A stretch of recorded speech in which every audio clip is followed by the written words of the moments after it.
Hi, Dr. McGhee. It's our speak with you. I'm in Tennessee. It's been Bless the your heart. political world for a minute, and we have our book bans. We have carry for all weapons you could possibly imagine in the state.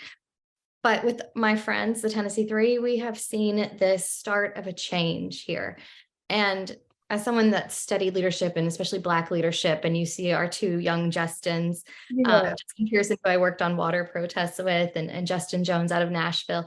I mean, how can we capitalize on that in that momentum in our classrooms? And how can we show them this path forward for leaders of Gen Z and leaders of color that, look like the students I teach? So can you talk on?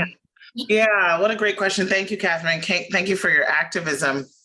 One of the most empowering things I ever learned about the civil rights movement was just how young so many of the leaders were and what a role the students had. And so I think, those lessons and then the contemporary examples, whether it's, the climate activists or it's the democracy activists, the Justins. It's just, it's so inspiring because young people think, well, if they can do it, then I can do it. The Parkland kids, all of them, right? The dreamers. It's always been young people.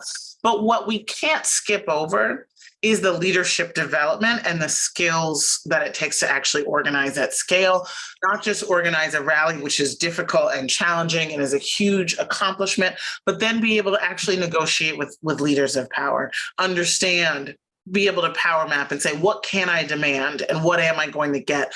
What are the angles that I have to play here to actually do more than just show up, but to move it forward? And so, I think that was a really important part of the civil rights movement, was that pedagogy was the way in which the Student Nonviolent Coordinating Committee and others, the Highlander Center, like really actually taught movement building.